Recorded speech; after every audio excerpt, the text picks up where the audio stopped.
Hi there, Radovan here, along with Brian. Hey, Brian. Hello. And Maria. Hello.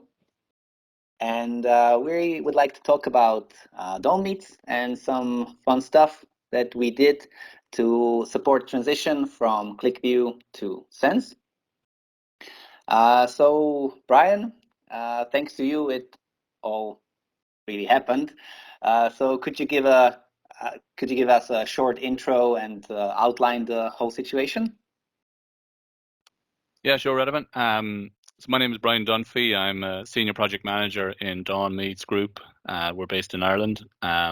We've used Qlik products since 2008, and we basically use it everywhere in the business. Sales, purchasing, executive dashboards, Kill, debtors. I suppose the key thing for us was giving visibility across all of our sites. To like a central group function. So yeah, it quickly took off, and we saw the benefit of it. So we have a couple of dashboards in QlikSense, but we've now progressed to kind of migrating our older applications into QlikSense and looking to develop all new applications in QlikSense. So yeah, that's where we came from. So Dawn Meats Group are Dunbia in the UK. They're one of Europe's largest meat producers. We process about 4 million sheep and cattle each year. And yeah, I suppose we had two major projects which we identified as being perfect use cases to work through in QlikSense. One of those being our yield pricing. So we price our yields every day, and that this involved like multiple spreadsheets between commercial and finance, and there was some duplication of entry and just wasted time kind of throughout the process. So the solution is using QlikSense and Infinity to develop a standard input format across all of our sites and a workflow with notifications as people move from each stage of the process between commercial and finance. The result of that, I suppose, is just a streamlined process, increased accuracy and ease of use really between the teams. The second project then was our forecasting system and on our retail plants. So the current system is built in Excel, and they're not very nice to use if you're managing a larger customer with 300 lines of an Excel spreadsheet. And we needed to update this, I suppose, to make it easier for the commercial teams to modernize it to make it that they can use the forecasting or update their forecasting in an easier way. And we also have two other retail plants to roll out the system to, so it made sense to modernize it and standardize it across our retail plants. We also wanted to focus as a business, I suppose, on improving the accuracy of our projections as they feed the whole way down through the supply chain on both the primary meat side and also packaging and ingredients costs. So the solution was really to come up with an online interface with suggested numbers based on like statistical projections for commercial to approve. So we almost moved to like a suggest and accept model rather than just starting with a blank spreadsheet where your intuition will just be to drag across the previous week's numbers or whatever. And again, the result of that was kind of ease of use for the forecasting team, improved accountability, as we can see who has been maintaining forecasts, and there's full audit trails of when numbers have been updated. And then we can see kind of a path to increasing that forecast accuracy and making the accuracy number, I suppose, a real number in the business to focus on, so that we know where we're at and where we want to get to. Yeah, that's probably it, I suppose. Mm-hmm. Great. I will now go and describe a few more details about both solutions. So I'll start with the pricing one. The as any other Qlik solution, it starts on the back end with loading data from core systems. We load the prices, historical sales, and production, and also some master data dimensions for items and sites. And this is loaded into a Qlik app associated in the data model. And on top of that, there is a form in Infinity Forms with a simple workflow to really make adjustments into the prices and either sign off or approve the prices each day. Everything is stored in the SQL database and loaded back to the app to create some simple reports and also analyze the changes for auditing purposes.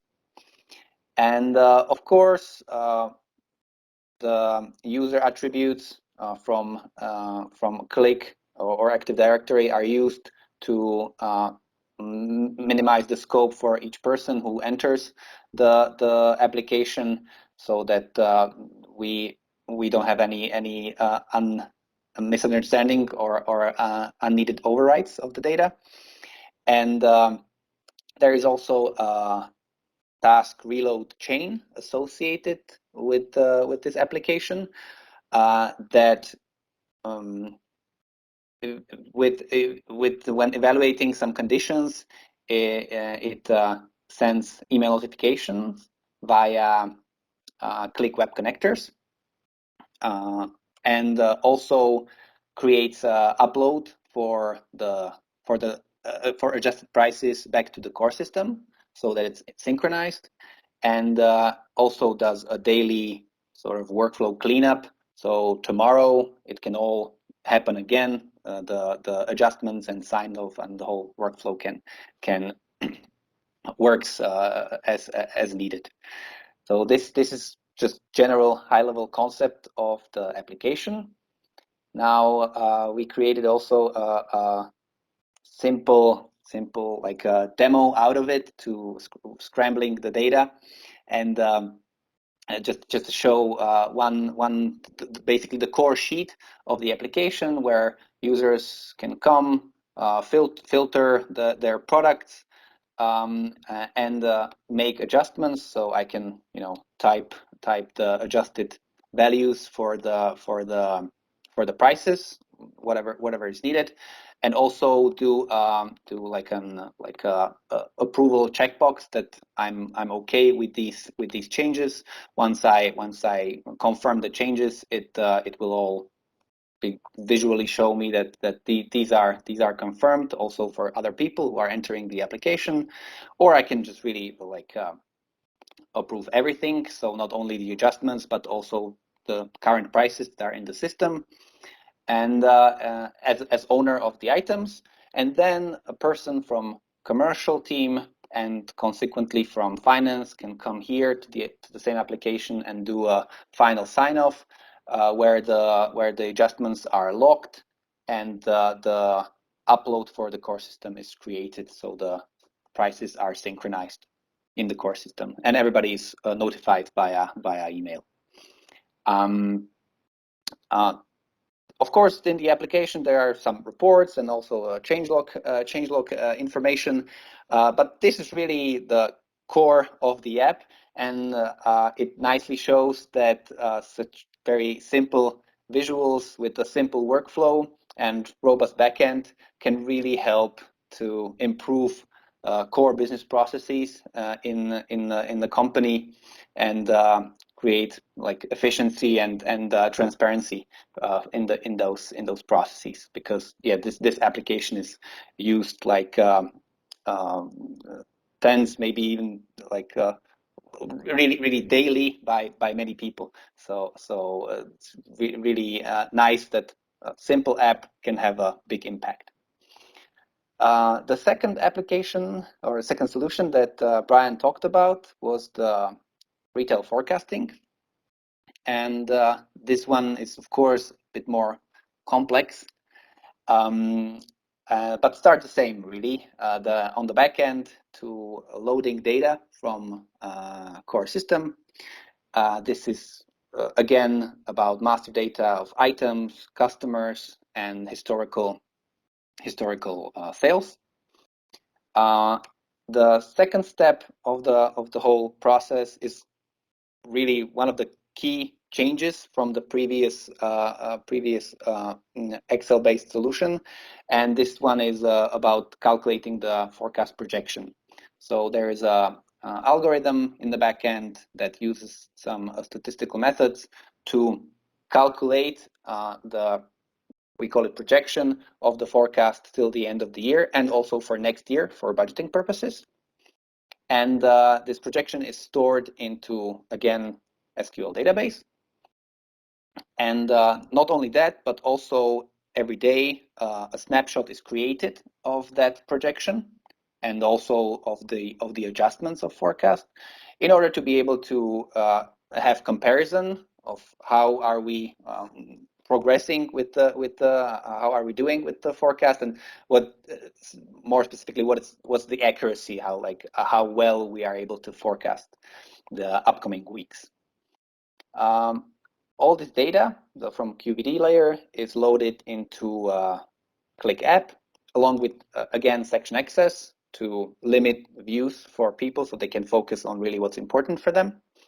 And a commercial team uses this application to make adjustments of the forecast. So when they see that some items are in promotion, they can increase the forecast for them, or when they know that the item is being decommissioned, they set the forecast to 0. There are multiple ways how to do it. So we have an updated forecast, and in the database, along with some other information, additional information about items and recipes, in order to drive consequent forecasts and plans for the supply chain and production.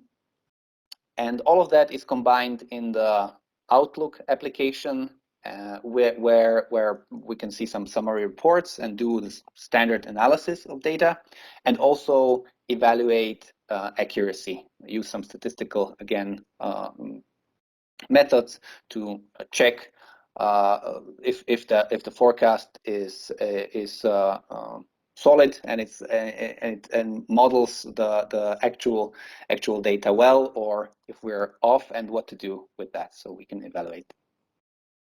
Other thing that we created is also download of weather data from online source, and maybe in the future also maybe add some other external data that could help us make the projection algorithm better, so that we can really with stable items have really good projection that doesn't need much adjustments, so that people can focus really on some outlier events. And it's like a second part of the whole solution is budgeting, which happens only in a certain period of year. And this is pretty similar to forecasting, with just one main difference, that the budgeting goes through a approval workflow. So there is multiple levels of approval by people, and that drive whether the budget is locked for some people and unlocked for others, so that we can get to the final numbers. Again, this is a high-level concept and of the solution.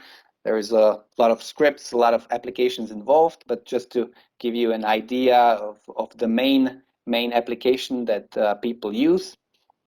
We again created a demo with scrambled data. So this one is like a main view for a commercial team to update the rolling forecast, where we have the current week and the next weeks ahead. They can, of course, filter to their site or their customers, and then either do like a update of a particular value, as the like a like an absolute value, or can do a bulk adjustment where I can maybe say, like, I want to increase this particular item by 10%, or set this item to be maybe zeros because I know that it will be decommissioned, and save the current values, so the summary reports are updated. To help me understand better how the rolling forecast is calculated and what's the whole context of the forecast, we have multiple additional views for people, so they can check the actual numbers from the beginning of year, or the averages for the last 6 weeks, in order to help them to see the trends, or they can check the previous year numbers and the values that were calculated in with the projection algorithm. Because once they make a change, that the adjustment is stable. It will not change every day as the algorithm is calculating. It will stay fixed, so they can compare what the system suggested and what they thought will be correct forecast value. And also they have a checkbox to set the particular item as being in promotion in that week, when they do some uplift for that particular line. So that's one way to give them context, so they can make better adjustments. Next thing which we also, as I talked about, added to the app, is the weather forecast. Right now we have 6 days, but we are going to extend it to 30 days, so they can think ahead, like maybe because the sales data really heavily correlate in some periods of year with weather, so that can help them to make better adjustments. And also, not to see only the values, but be able to summarize them in other measures. So for that, we have a summary report here, where I can see the data being summarized by groups in kilo volume and euro amount. We're planning the pack size, packs, number of packs, the quantities, but the system online communicates with the database and recalculates the values in different measures.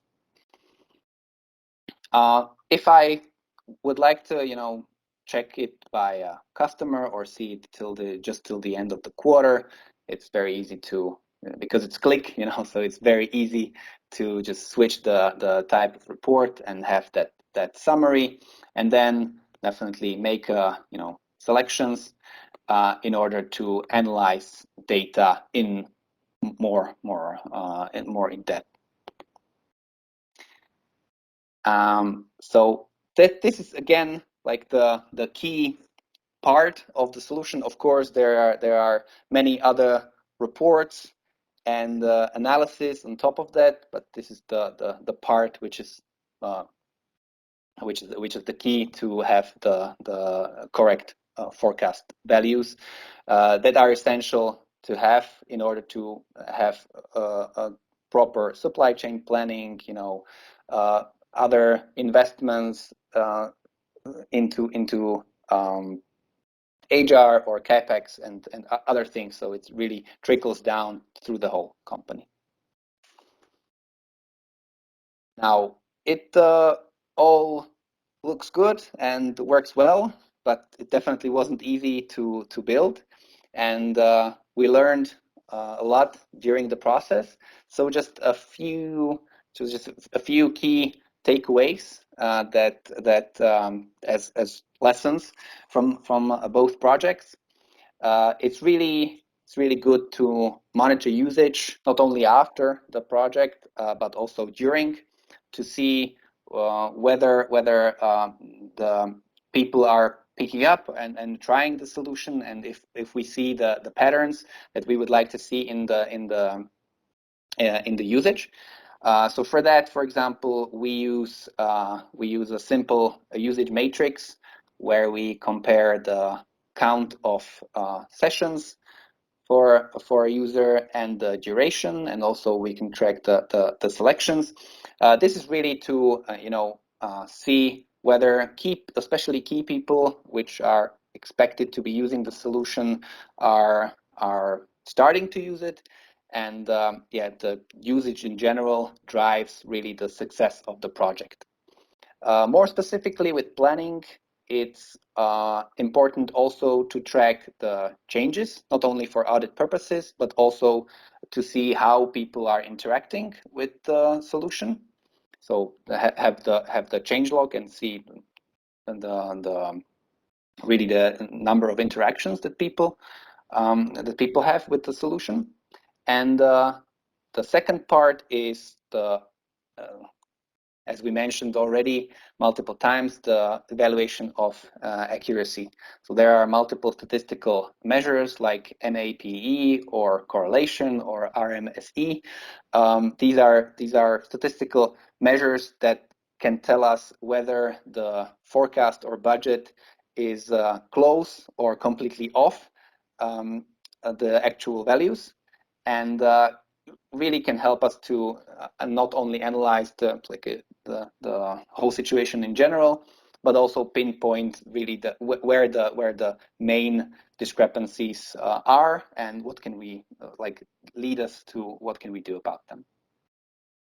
So one key thing is with any sort of data analytics project is really to understand the usage, and thankfully it's really easy to do with Qlik because everything is logged by the system. The second thing which I would highlight is that really with using sophisticated technologies like this, sometimes it can really because there are so many functionality, one can really create something that doesn't work as expected, and then encounter some sort of like a roadblock in the project. And to have a good support for that technology is really important, because it can save a lot of energy and consequently a lot of money. So for example, we created one of the dashboards where the summary, the online summary, because it's like connected straight, it's connected and calculates from data straight from database via server-side extension.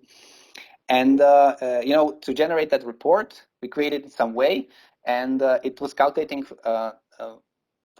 it was refreshing for 40 seconds or more, which is completely unusable from a user perspective. When as a user I would like to have like second responses. That's what I'm used to in Qlik environment. And so we contacted the Infinity support, and in a few exchanges, they helped us, and we decreased that refresh time to 2 seconds. So suddenly it became usable again, and we could continue with the project. And that's why I invited Maria here as a CTO of Infinity to maybe tell us a bit more about their wonderful support and how they do it. Thank you very much. It's naturally always great to hear feedback like that. And it's also great to see what developers are doing with our products. And what you just presented, I must say, it's really, really awesome. Great job, guys. Both of you, really. And who is now watching this video, let me assure you, it's not just some kind of husband's advantage or something like that. All right. Honestly, it makes the communication a bit faster. That's true. But we at Infinity are in touch with all developers, so we are doing our best to do so. And we are trying to help them with not only Infinity, but with the combination of Qlik and Infinity together, because as you mentioned, yeah, that also was the case for that. The biggest added value is almost always there in the integration of Qlik and Infinity. And the reason why we are doing that is pretty simple. So being in touch with developers is, I think, the best way how to ensure that our products are great not only for marketing purposes, but are feasible in the real world implementations. So it's that simple, and I really hope that everyone who is watching now will see it by himself or herself pretty soon. Yeah, please continue, because I definitely Well, rely on you guys with support, because all the craziness that I can think about. All right, and third thing, before I hand over to Brian again, is that really even a simple workflow or a sign-off checkbox or a simple interaction with the data analytics application can help to empower people to use that application more, which drives adoption, which in the end, of course, drives the success of that solution, of that application. So really just thinking about any sort of like a sign off checkbox or comment even can really help to drive usage of any application. And yeah, Brian, you have this point. Yeah, I suppose just to reiterate, I suppose that we took an agile approach to these projects, without, and I think that works well when you have clever development partners and good software that's able to handle that. So I know we've had a number of conversations each week on where we've tweaked the requirements based on feedback from the trial groups, and we've been able to turn around solutions to their queries pretty quickly, which helps on the adoption also, because they can see that it's a tool that they've helped in development, really. So yeah, I think that works well. Mm-hmm. Yeah, great. And we also like the agile approach, because we love the feedback, and it's great to see what was the idea at the beginning and what's in the end. Usually there's a lot more ideas during the process than at the beginning. So it's really, I think the agile approach is key to actually deliver what is really the real need, not just what we maybe had a vision at the beginning. So you are delivering what was unexpected. Yeah, the unknown unknowns. Nice. Yeah, our backlog. Our backlog keeps growing. But no, thank you to Radovan and Maria and the guys in eMark and Infinity as well, because we work really well together, I think. Thank you very much, and we really appreciate the cooperation, because it also helps us to grow, and because you guys come up with pretty interesting things that we are glad that we can work on them. As we discussed right before we started this recording, right? Yeah, exactly. Bright future is ahead of us. Yeah. Cool. So that would be it. Thank you to everybody who will be watching this session, and especially thank you, Brian, for this opportunity to that you gave us to work to cooperate with you. Thank you very much, guys. Thank you very much. Bye. Bye. Bye.